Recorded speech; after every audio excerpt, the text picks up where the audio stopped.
All right. So we are live. Welcome, welcome. This is the second episode of Energy Ergonomics, new podcast. And we're super excited to have Monica Fay here. I love that I can say my friend Monica. Yeah. So I want to tell y'all about my friend Monica, and then I'll let Monica introduce herself. But Monica is amazing.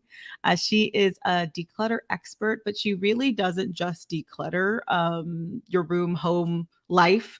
She really jumps into the emotions as well, right? So she works in the at the intersection of emotions and decluttering. And when I worked for her, because I worked with her, I hired her.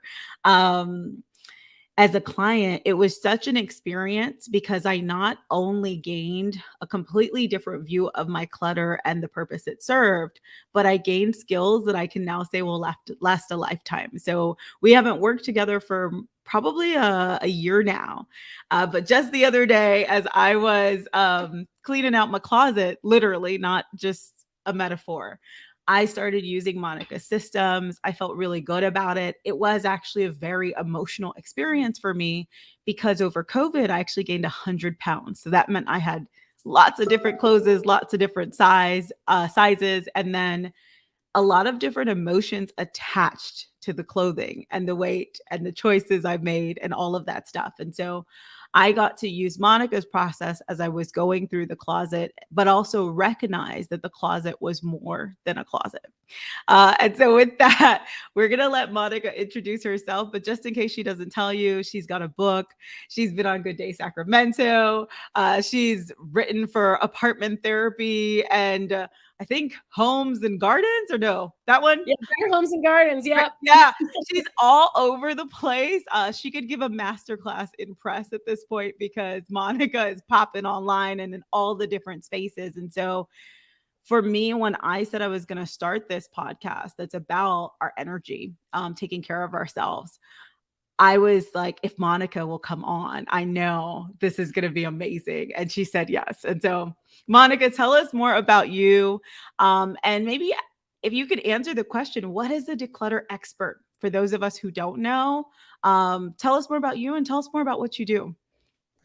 Thank you. That was an incredible introduction, by the way. And I just want to say, I'm so glad that we get to do this together because when we worked together, it was for the purpose of shifting energy, getting you where you needed to be, letting go.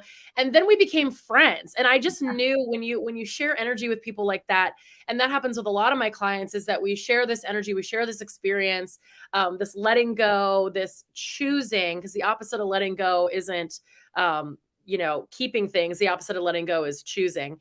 Then you end up choosing friendship after this experience. So I'm so glad that we got to have that together. And yeah, I'm a declutter expert, professional organizer, and a declutter expert is someone who, through trial and error of their own and through many experiences with other people, learn how to let go yourself, whether it's physical, emotional, mental, and to help others do the same thing. So if it's not repeatable and teachable, it's only a one-off for yourself. But if you can get other people to do it, and then that your system works. So a declutter expert is somebody who can replicate results in many other people and help them to relieve themselves of the physical or mental burdens that they have. I love that. I love that. So, before we get started, one of the things I always like to do is ground myself and give our listeners an opportunity to just clear anything that they've come in with, right? So, any stress, anything that's going on in the day.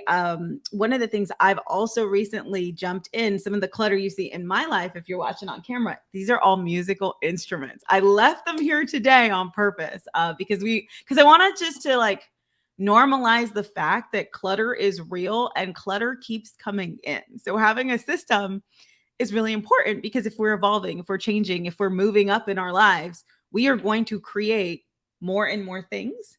And it requires more and more space. Would you agree with that one? Absolutely. And it's all about our consumption and choosing what we're going to consume physically or digitally or mentally. So the part of the system is just that choice of what you're going to bring in, what you're going to let go, and to know that it's always going to be there. I So we love got to that. get comfortable with it. Awesome. So we're going to take a choice. I'm going to pop Monica off the stage for a second just so she can also enjoy this experience and breathe with us. And right now, we're going to choose to let go of anything that is stopping you from really experiencing this, from gaining the goodness that Monica is bringing to us today, the knowledge that we're about to receive, to let go any moment of this day that we have not enjoyed so far, that we are saying, that moment is not for me. And so today I brought a couple of tools for us. You'll be hearing a Himalayan bowl. This beauty is from Nepal. So we've got the vibrations there. A couple other friends are going to come in. Yeah, we're just going to take 7 breaths and then we'll get right back to experiencing Monica and all the knowledge and wisdom that she has to offer us today. And so we're going to breathe in from the nose, out through the mouth. You will hear my breathing. It can be kind of loud. If you feel like, wow, Melisa's breaths are taking really long, just hold until we are going to release. I'll do the first 2 with you, and the remainder I'm going to walk you through as you continue to breathe on your own. All right, so let's get started.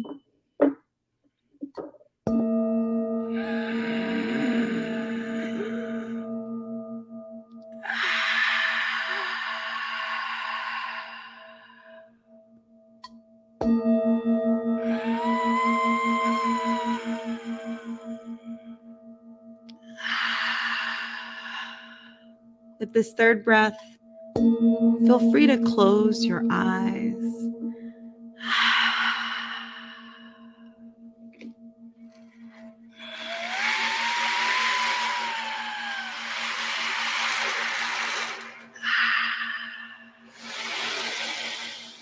As you continue to breathe on your own, I'm going to take you to the ocean for a minute. This is a moment to wash away anything that you are carrying with you, to cleanse yourself of any energies that you do not feel are your own.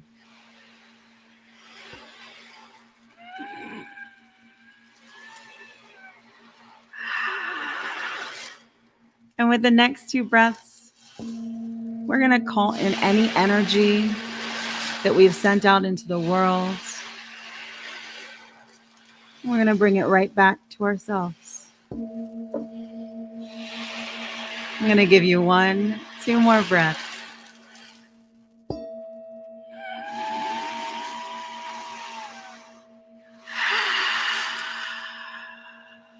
Last one.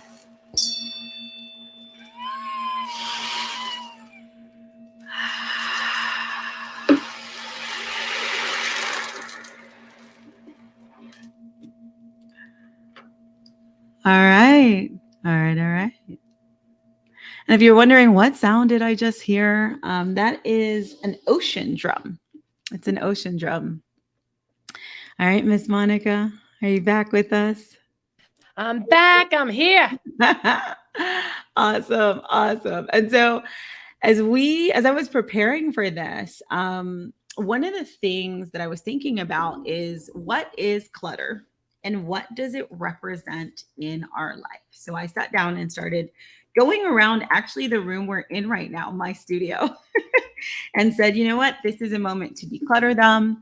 And what is clutter? And so what I wrote down is clutter is a couple things. It's the decisions I have yet to make, right? The decisions I have yet to make.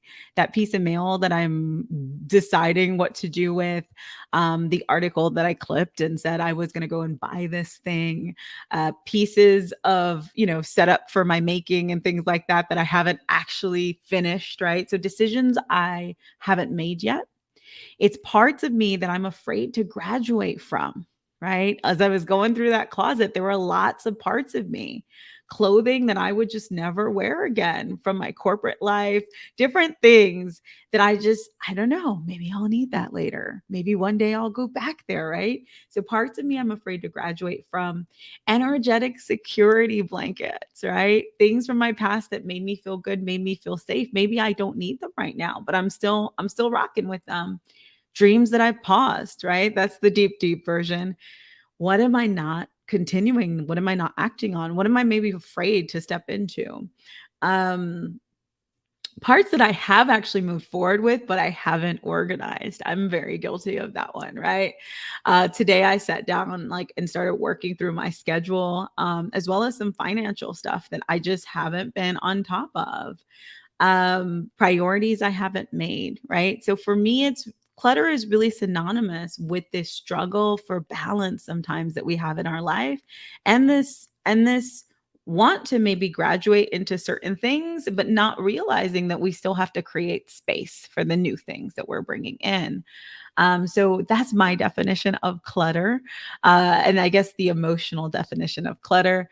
Monica would love to hear a little bit more about your take on this, how this presents for you, your clients as well. Yeah, clutter is basically just information. It's a Love it. collection of evidence of what you are not paying attention to or avoiding, or maybe your boundaries are not as tight as you want them to be. And so a lot is coming in and it becomes harder and harder to manage these little things. So the first thing I want to get across to everybody is that clutter's not a moral failure, it's just information. And when we take inventory of our stuff and our behaviors, then we get to tap into what we're not paying attention to, what we're avoiding, or what we might be clinging on to. So I think you nailed it with your observation of what clutter is. And it's overconsumption too. And overconsumption doesn't mean that you have to be a minimalist. It just means that we just need to tap into self and say, hey, I've been consuming too much visually or by buying too many things or digitally, whatever it may be. And now it's overflowing and I can't manage the things I really want to.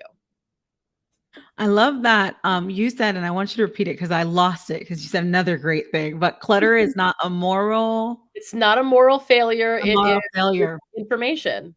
And so clutter is not a moral failure. One of the things I wrote down, because like now that I know Monica, I get to journal about decluttering, is grace, right? Give yourself grace. This is an ongoing process. As I sat here, so I started getting my instruments 2 days ago. It's for my entire sound healing setup of my first sound bath coming up. And I was just thinking, I don't really know where I want to put these yet. As I've been looking at them as they've been continuously coming in. I've got 2 more days. And I said, you know what? I'm going to give myself grace in a moment. I don't need to like remove this right away. It's not going to kill me. It's not affecting my work. And actually, I'm enjoying this. But also, wow, this also shows me the abundance that I have in my life, right? This is Mhm. the sign of evolution. And then I've got this ability to make a choice, right? Yeah. And so, and then luckily, I know people who can help me with this if I need to. And so, I'd love to talk about like how decluttering actually can help you emotionally and with your energy, Monica. Yeah. Okay. So clutter can help with emotional wellness and mental wellness.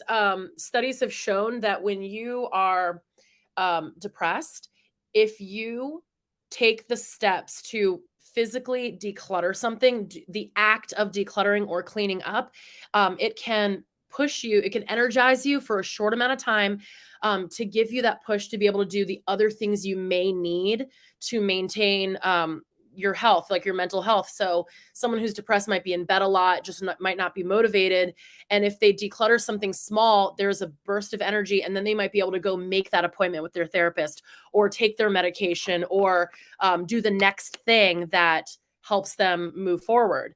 It is not a cure for any mental health issues, but it can help push you forward and give you that a little bit of breathing room. Just a small space, one at a time, can help with that. And emotionally, when you start to declutter, a lot of emotions come up, and if you don't shy away from it, if you let it come to you and you acknowledge it instead of giving meaning to it, you just say, hey, this is coming up for me. I notice this makes me feel agitated, this makes me feel sentimental and sad, or this makes me feel really, really happy, or this makes me feel like I have regrets, or I wanted to live a different way. You can, if you just observe that, you get a better temperature of like how you're feeling or what you felt in the past, and you can choose to release it or act upon it, or whatever you need to do, and we become more aligned with ourself. And there's more emotional regulation in our lives when we're in alignment with self, and that's something that I've personally had to deal with on my own decluttering journey and in my own therapy journey.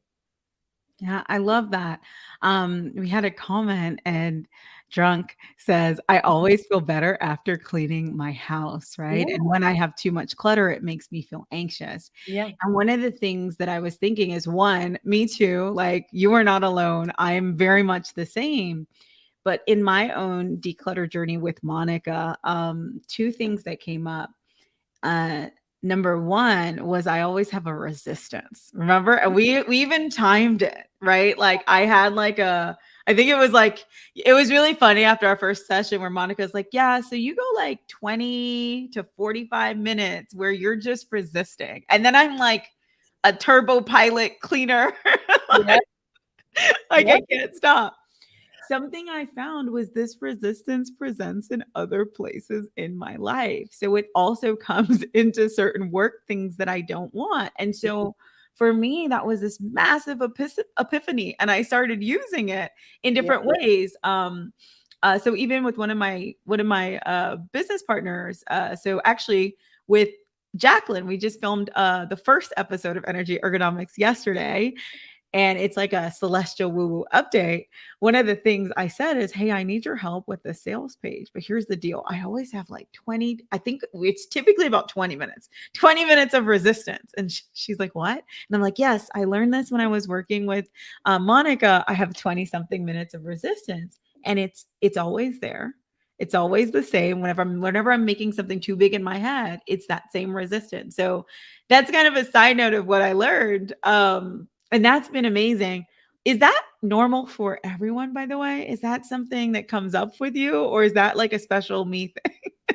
So that comes up with a lot of people in different ways. I noticed that people that have owned their own business, or that they're usually, maybe the person who runs the whole house and all the kids and all this stuff, there might be a certain resistance that's in the fact of like, I don't work like that. That's not what I want to do. That doesn't feel good for me right now. So it's like you're bringing in the way you usually run things, and you're trying to, make it comfortable for yourself, but you're Mhm. really just avoiding it.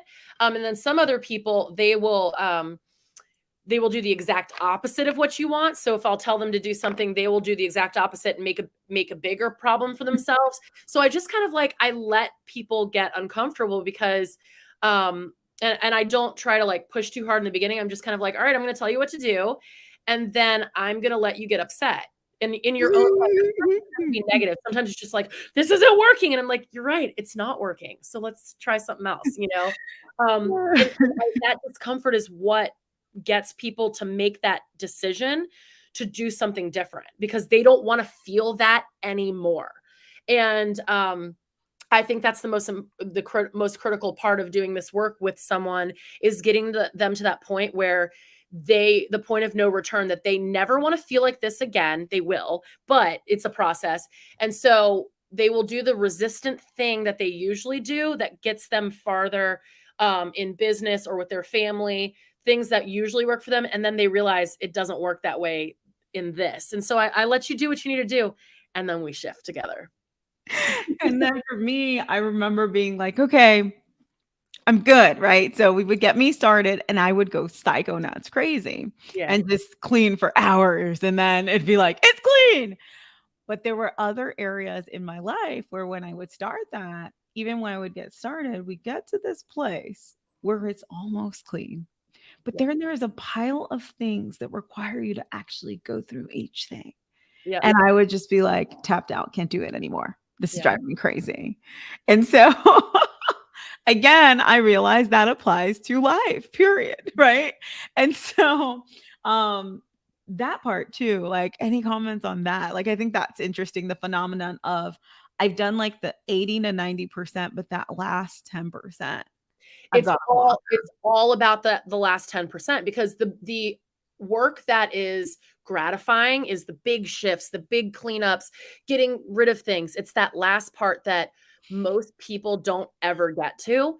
And that is the part where you learn the most about yourself. Are you willing to push past the discomfort? And the discomfort doesn't mean like, that it's physically exhausting to do that last part. It's the part where you're like, it completion is very hard for people sometimes because it means that this ends here. And what does it mean when you truly have space, not just physically, but space in your brain and space emotionally and energetically, that this task is done, that you're not shoving it along for years and years, months and months, that it's not this backpack that you're holding on to or this file that you have to keep remembering in your brain. I got to get to it. I got to complete it. What does that mean for you to complete something and to make it final? And I think that's the critical piece that a lot of people won't focus on, is that the completion is the goal and not necessarily the big the aesthetic changes and the big bags that go out. It's like,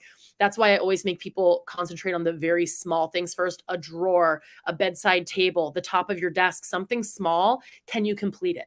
Can you do it until it's done? And that's where I see people make that energetic shift when it's actually complete.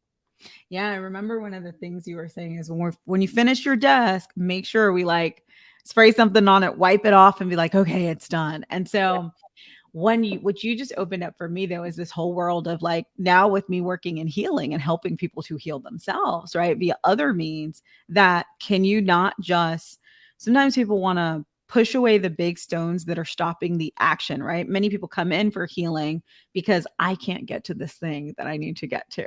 And so they'll do some of the work, get to like, okay, now I feel like I can take action again, but can you complete? And so I don't think healing ever completes, but we can get to a finishing point on a certain problem, on a certain issue, on a certain shadow that we're working through. And it requires that little bit of digging further than I've unblocked my ability to continue the actions, but can I take that next deeper step?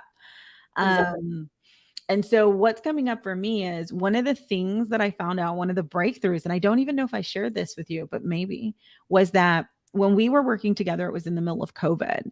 It was after a lot of deep things happened in my business. There was a death of one of my family pets, my baby. And I'd created my version of an unclean space. It wasn't that messy, but enough to keep people out. Yep. So essentially, the big breakthrough that happened to me, or for me, when I was working with you, was this realization that I had clutter in my life purposely. And it was with the goal of not having more people in my house, because the last time I have someone in my house, my dog died. Yeah. And I was trying to keep that from happening again. Yeah. And it has been a process, but that was that kind of last little step for me to say, oh shit, okay, I've got to finish this. And then also I need to invite someone into my home. And I can now say I've had more people in my home, but I'm still working on that. And I actually had a dancer in my home. So we're back, but it has been an interesting concept. But one of the questions we have from the audience is like, can we declutter people? And it's so funny because I was like, I decluttered all people. I was just like, nobody's coming in, which is not healthy. But I do think there is a healthy way to declutter people. But I wanted to pass that to you. Can we declutter people? What if we have too many people in our life and it's draining our energy? Yeah, you can absolutely declutter people, just as you declutter things. But I do want to bring up, sometimes, and you hit the nail on the head, sometimes we declutter people or things as a trauma response. And so it's not that you are authentically going through the process of like, hey, I don't need this person or thing in my life anymore because it doesn't feel good, or it's just, I feel like I'm pushing too much to have it or them in my life. It becomes, I'm so hurt, I'm pushing everything away. And this happens sometimes when people pass away. And you'll have a family member or a spouse, they'll get rid of all their stuff all at once. because it's too painful for them to have to keep it and go through it over time and to really process the pain. So people will let go too fast. And then when you still have to go through that pain process, everybody has to. You can prolong it as long as you want, but you still got to go through it. So it could be years, months, days, doesn't matter. Then you're like, wow, I got rid of all this stuff or these people. And I realized I was shoving it away as a reaction to my own pain to protect myself. So on the one hand, we can let people go because it's a trauma response. But if you want to do it in a way that's healthy and that is aligned with yourself, you don't have a motive of just protection and like, I've got to protect myself right now. It's more so, hey, is this contributing to my well-being? Is this weighing too much? Is this interactions with these people, or is it weighing too much on me? And it doesn't mean you have to cut them out. Like decluttering them doesn't mean cut them out. It just means you're refocusing your energy on the people in your life that contribute to you feeling good, support, a network of support that we have an exchange of maybe like things that we do for each other or with each other, and it works well. It's a well-oiled machine. And there's going to be some people in our life that are hard to deal with, but it doesn't mean that they have to be front and center, prime real estate. We get to make a choice that they are no longer taking up the prime energy and space around us, but they can still be distantly in our life. They're just not right there. And I think that some people struggle with that because it makes you feel guilty. It makes you feel like you have to cut them out. That there's so many memes like, if you're not contributing to my well-being, you don't need to be in my life. I can declutter you from my life. I don't think it has to be a permanent declutter. It just has to be deciding on what is the most important for your daily life and daily interactions and what you're going to put your emotions into and your time and effort and money. So letting people go doesn't have to always be permanent. But if someone is very toxic in your relationship, it could be an abusive relationship. It could be a family member who has just drained you from childhood onward, or in a way that's really detrimental to your life and not just like a burden, it's just really detrimental, then we do have to make the decision to cut them out permanently. But it's uncomfortable to go through the process of distancing from someone instead of just cutting them out. And that, I think, is the work that we also have to do with physical stuff, where it doesn't always have to be cut it all out, minimalism, but going through that emotional process of it just doesn't have to be the prime focus anymore. Yep. And I love that because for some of my things, I put them in a box. And now I'm actually going back into those boxes and going through. Some of them I made decisions. The question was phrased as decluttering people, but I love the idea of decluttering your relationships with people. Yeah. As you know, one of the practices that I do is human design. And so much of human design is understanding how different people are wired and the interconnectedness with them. And so one of the things that we actually brought up in the update just yesterday is like the energy right now is leaning towards gate 19. Gate 19 is all about meeting the needs of other people. It's a pressure. Some people have a pressure to meet the needs of other people. And they also have a need for good interactions with other people. So that can be a really tricky combo. You want to meet people's needs. You want to have good interactions. The shadow of that is not setting boundaries. So one of the things that I would look at, as someone who's, I've been married for a decade, been through marriage counseling, all sorts of things. And there were moments where I would say, oh my God, this other person is the problem. And I realized that sometimes it was me that was the problem because I wasn't stating my needs, my boundaries, other pieces of the puzzle as well. And so I love this idea of decluttering your relationships and literally like pulling them apart and seeing where, yes, this person is playing a role, and also where I'm maybe not doing the things that I need to do to make sure I'm good, right? Like, I guess the metaphor is like, like maybe I'm the one who needs to like decide like what the bookshelf is and where the things go and not just have the books all over the place and hope they fall where they need to go. Right. So I love that. And thank you for that question. And so, again, if you're listening to us, this is a podcast, but we're also live casting all of these online on YouTube. And it is on the Energy Ergonomics YouTube channel. So we got a few more questions with Monica. I wanted to pop into your personal life. How did you get a start in this work? Oh my gosh. Okay. So I, back when I was like in my early 20s, I started this when I was like 20, 21 years old. And there were some professional organizers, but it was mostly like high end. Oprah was the only one who really had one. And I was working several jobs. Like I was in school, I was a student athlete. I worked retail. I worked for a magazine for a while. And I worked for a cleaning company. And there was just this point where I was like, I'm working for a cleaning company. It only lasted 2 weeks. And I think house cleaners are incredible. I think they do incredible work and they need to be given more credit for what they do. But I was like, I want to interact with people. I want to do this on a different level. And so I started a business where my fellow cheerleaders and in college, they were doing the house cleaning. And then I was doing the second tier, which is professional organizing. So I could work with people. And that's how it started. And then I really was inspired by Niecy Nash. She had a show called Clean House. And so Ah. she brought a whole team in, a professional organizer, designers, like all these experts, and they would come together and they basically would go in people's homes and not from like the hoarder perspective or anything like that. It was like, hey, these are everyday people that are struggling with things in their lives that are really normal. Let's have a team effort with all these experts to get them where they need to be. And I just loved her vibrant nature and character. And I wanted to do that because at the time the industry was so sterile and perfectionist. And I couldn't fit in there. It was a lot smaller. And it was either you're working with extremes with hoarders, which the show completely exaggerates and you know, it actually, I think, somewhat vilifies people who are struggling with hoarding, or you're rich and you align with the Oprah crowd who they have a full staff cleaning their house and putting that stuff in bins for them. And then we're supposed to pretend like that's attainable for the everyday person.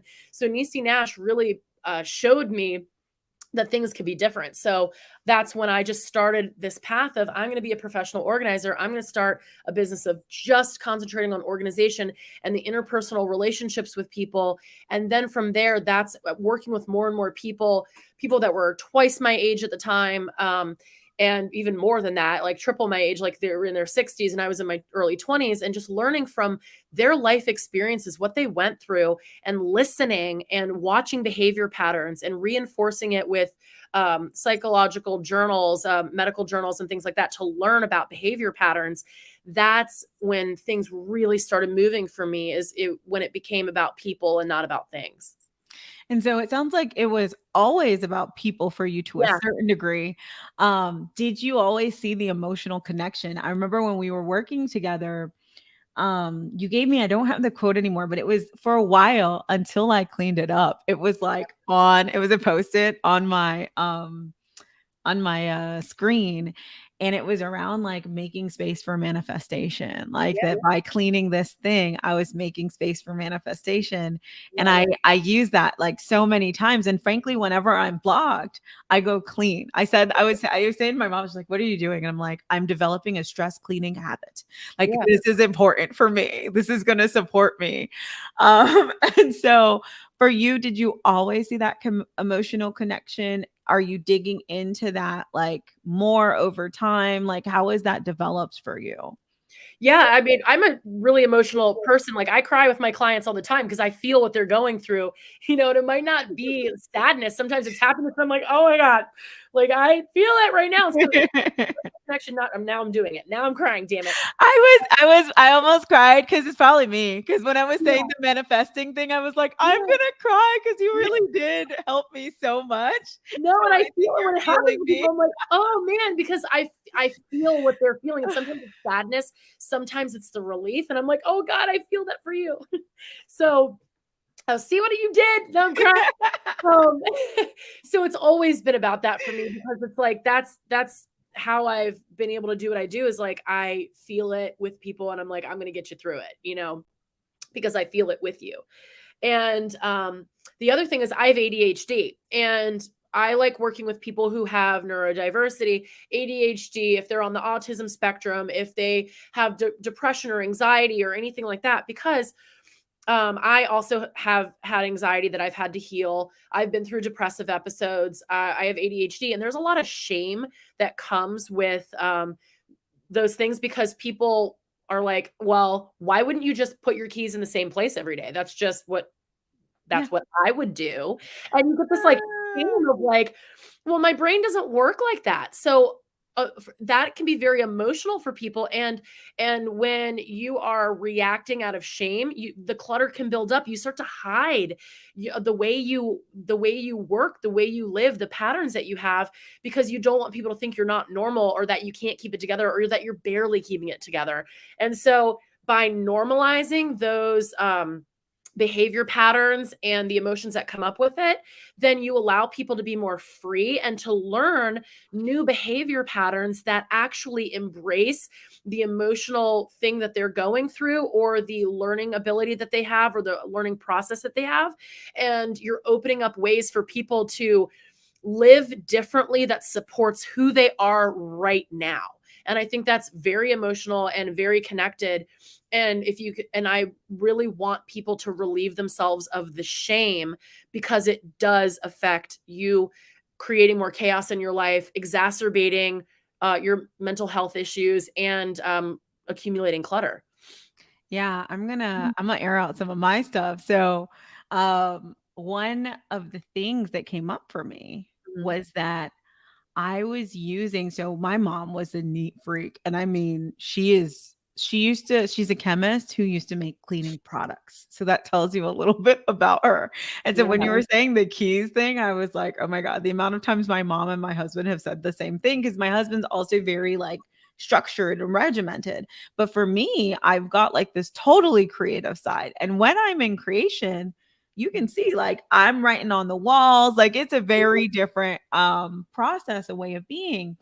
And so one of the things that I realized I would do is when I was depressed, I struggle with PMDD. So I have like a cyclical depression that comes in sometimes. And when I was depressed, what I would do is I would be okay creating clutter, Mhm. because then I'd get to use it as an excuse. I'd Mhm. be like, "I can't do more. I can't even clean up my house." Yeah. And for me, that was, like, something I would hang on to, like, as you can see, like, I'm not okay right now. I can't clean Yeah. up my house, so I can't add another thing. Yeah. And so it started almost becoming for me, and not saying that some people do this, because I do this, so there's more of us here, but not saying that this is the same for anyone, just really sharing my personal thing, Mhm. is I started using it as an excuse to not make bigger decisions in my life, not welcome abundance into my life, and not go out on like I use it as almost like a barrier. Like until I can get this sorted out, I can't do something else. Which was why it was so helpful for me to hire you, because I got the support and the help to clear that out so it wasn't a blocker. But the reality was it wasn't a blocker. I was just using it as a blocker. Yeah. Does that land? Have you seen Yeah. that before in different ways? Absolutely, especially with depression, especially with seasonal depression, especially with postpartum depression, PMDD, all this kind of stuff.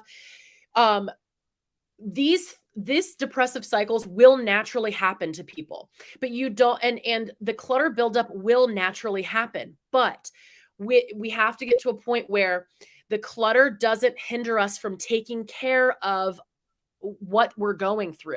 And that might mean extra vitamin D for yourself, or Mhm. going to therapy, or needing that extra rest.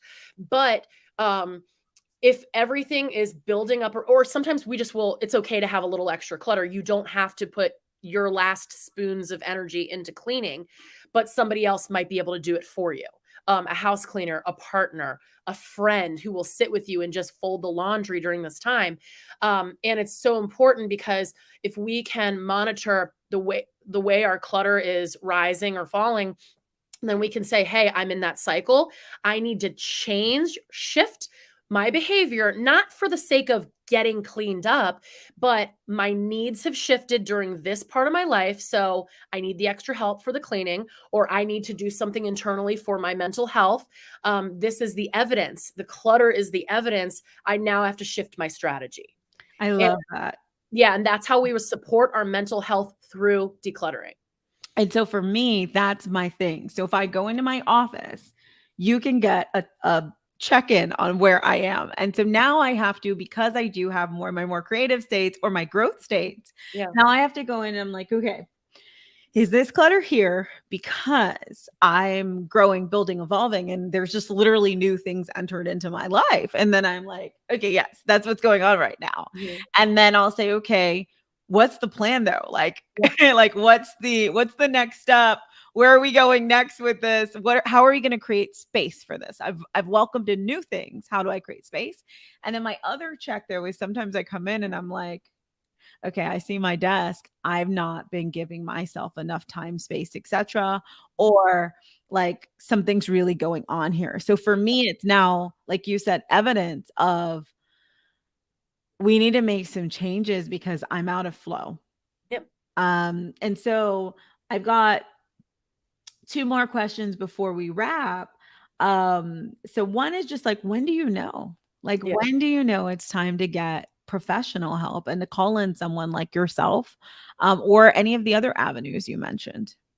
So for myself, sometimes I let it go on a little too long, and then I'm like, "Oh, you should have known." And then there's the shame of like you should have known before. Sometimes you're not going to be that great at knowing, but you can create.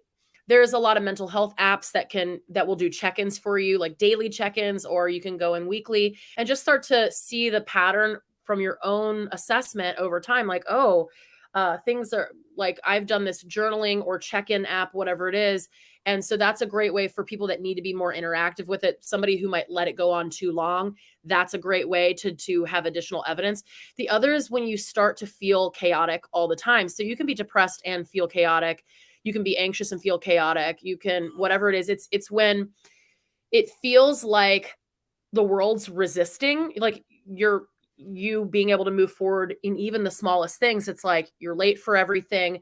You feel very agitated in your space. Maybe you're closing yourself out of a certain room. A lot of people do that where they just won't even go into the living room anymore, or that bathroom, or you're avoiding the space. And so you just have to it's all about alignment with self. The more we do these self check-ins, whether it be through an app, a journal, or just self-talk, then you start to say, like, is life resisting me right now? Does it feel more chaotic than usual?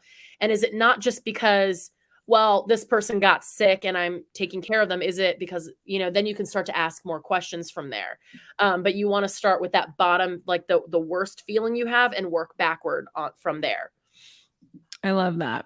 So I'm going to give a couple tips, things that I learned in part and some fully from working with Monica. And then we're going to have you give your three tips and we'll wrap this session. So things that I learned, one, just like having a daily time on my calendar to clean up my desk. Literally, that has rocked my world. Just like, okay, this is my daily like 30-minute cleaning moment. And actually it's been great, both from like I'm not getting to my daily 30-minute cleaning moment. There's something off in my schedule, something that I need to adjust because I should be able to make that time. And then also starting the day with that fresh, clean desk is just phenomenal. And for me, it's like books or something that I'll put on there, but that's a big deal for me.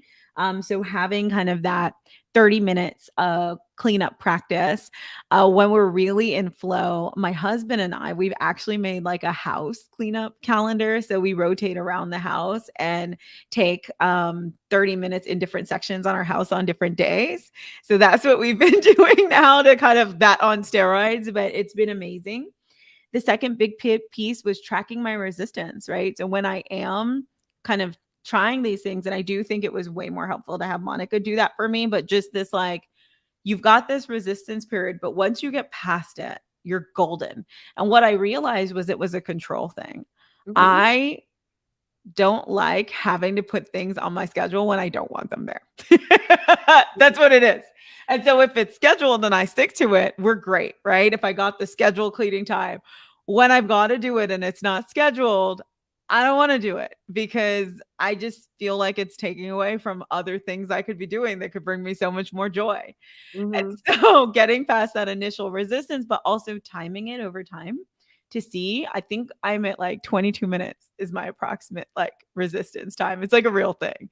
But when I can get past 22 minutes, everything changes. And Mhm. then finally space, right? Creating space. Whenever I am taking on new things, are you creating space? Is there something I need to go clean up or declutter?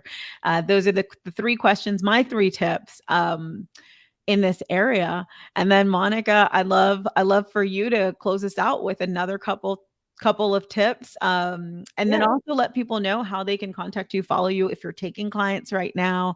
I want to Yeah. make sure people know about opportunities to work with you because you are phenomenal. Thank you. Yeah, so one thing you mentioned in your own the things that you do for yourself that I loved was you have the daily you and I worked on this having the little daily cleanup. This does not mean you have to clean your whole place.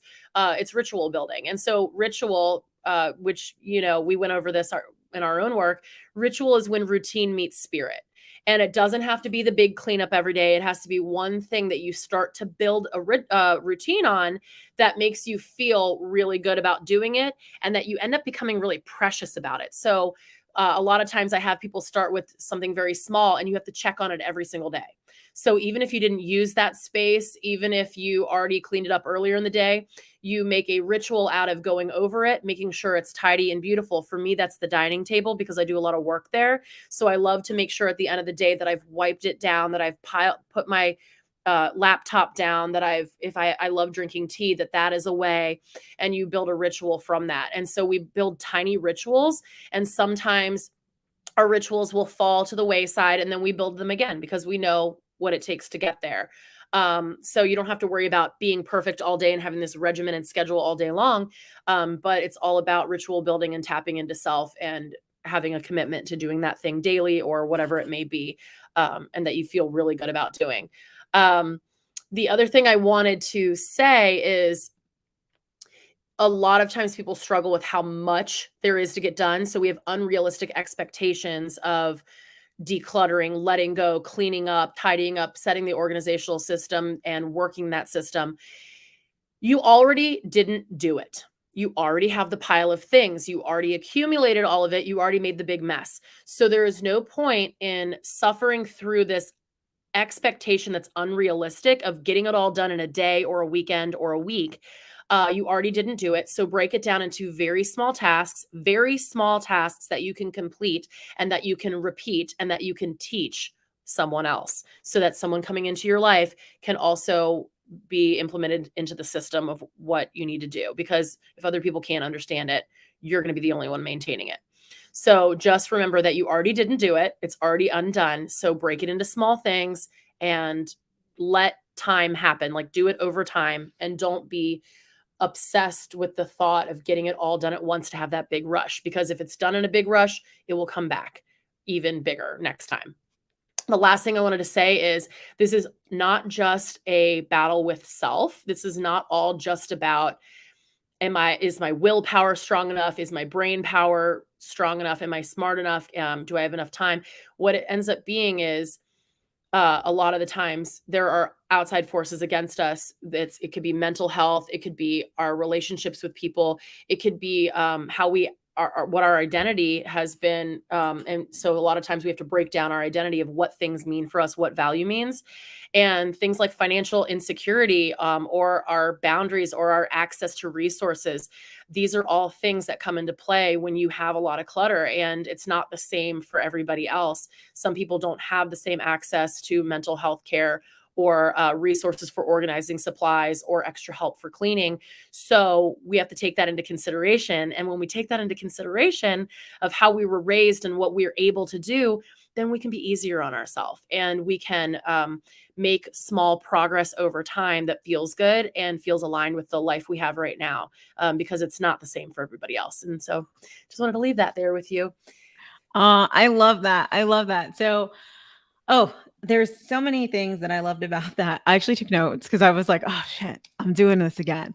I am currently in the process of working through my schedule. So Mhm, decluttering my schedule, but also like trying to create space for different things. mhm. And I loved when you said you already didn't do it. Like you already didn't do it. So any progress, any Mhm. little bit of progress is progress. Yeah, And just remembering that, especially for me as an entrepreneur, we set our schedules, right? So like we set those timelines and it's so real that sometimes we set unrealistic timelines. yeah, Instead of saying, you know what, this hasn't been done yet for me. And I can actually, as long as I get it done, that's the goal, that's the win. And I can take my time and do this in yeah, a small way, in an incremental way.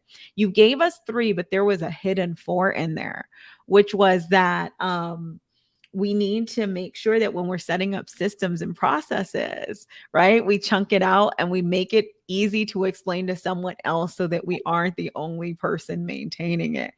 yeah. That I was like, Repeatable oh, for you, teachable to someone else. Repeatable and teachable. It's that so part. exciting. Yeah. Because I have a whole husband. And Yeah, sometimes, sometimes yeah, I was just like little things, little tiny things that turn into chaos. yeah. I'm laughing, probably kill me. So this morning, I don't know what happened, but I think there might not have been a tying of a bag or using a bag for our Uh-oh. garbage. My mother came in livid because our trash, like the trash specifically for my husband's office was all over our neighbor's lawn, like beef jerky patches. He's been in like war room mode, but every single snack was everywhere. And it included pieces of torn up mail. So our name was all over it too. Like, Yeah. and I was just like, because there was a windstorm. So the garbage blew open. And then just that little thing of like not tying. And it took an hour. My mom was picking up trash. My husband was picking up trash. It was just a whole thing. And so again, simple and repeatable and simple and teachable, I think is such a beautiful extra tip in there. But this idea again that we're not battling with ourselves, like when we have clutter, it's actually working for us. Like it's not a battle, right? It is data that is working for us. It's evidence of things that we can do to up level our lives. It's evidence of the abundance that we've had in our lives, right? That clutter had to come from somewhere, and likely it came from something awesome at some point in time. It just may not be a thing that we need now, right? And so I love that view. And I think the last thing I'll leave is just grace for yourself, and also knowing the importance of space and that we can create that space for ourselves. And when we do, we are able to manifest, we're able to close the open loops that are running in our head and make space for all of the abundance that is coming towards us. And if you need help with that, you have help in the form of Monica. Monica, do you have anything coming up, or how do people contact you? You can contact me on Instagram. It's Miss Monica Fay at the bottom of the screen. If you're interested in joining the upcoming Declutter challenge, where we're going to be, making sure that people are focusing on their mental wellness or emotional wellness and their physical mess at the same time, you can go to thebigletgo.com. There's a free workbook on there. And when you get the free workbook, your name's entered and you can choose to participate or not. I love that. And then before we wrap, this is a brand new podcast. This is the Energy Ergonomics Podcast. What we believe in energy ergonomics is that there are 3 parts to helping work flow for you. So that first part is really like getting into self. So understanding self, understanding the mind, body, spirit connection. And so I love that we brought in Miss Monica today, because that is part of this process. As we're creating space, we're creating the space to do that. We're also digging into the work that needs to happen for that. Part 2 is a fully connected community, right? If we've been a fully connected self, we can now start understanding other people. We have the space to do that. And then finally, getting connected with the cosmos, celestial magic, as we call it. So, understanding the shifts of the universe and aligning with that energy. So, that's what we're all about. We bring on amazing professional guests like Monica Fay, as well as we have regular updates on what is going on in the cosmos. What can you align to? And so, with that, I'm going to bring Monica up one more time to say thank you, thank you, thank you, thank you. Thank you for being here. Thank you for changing my life with your special gifts. Well, And thank you for having me. yes. And then like Monica said, she does have declutter challenges. She also is active in quite a few different spaces. And so work with her. If you've got something that's going on, if you know this is something that you need to work on, even just one session, even if it's not enough to finish the project, I will honestly say you glean so much from this process. And thank you again for being on. Like I said, when I thought of who I wanted to lead with as I started Energy Ergonomics, you were at the top of the list because we don't get to do this work of leveling up without the internal work of creating space. And oftentimes that starts with creating physical space in our homes and in the places that we frequent most. So, yes, thank you, Monica. Thank you. I'm so excited for where this project's going. I think this is amazing. And I'm proud of you. Yay! All right, y'all. See you very, very soon. And thank you again, Monica. Have a wonderful day if you've been listening with us or watching us on YouTube.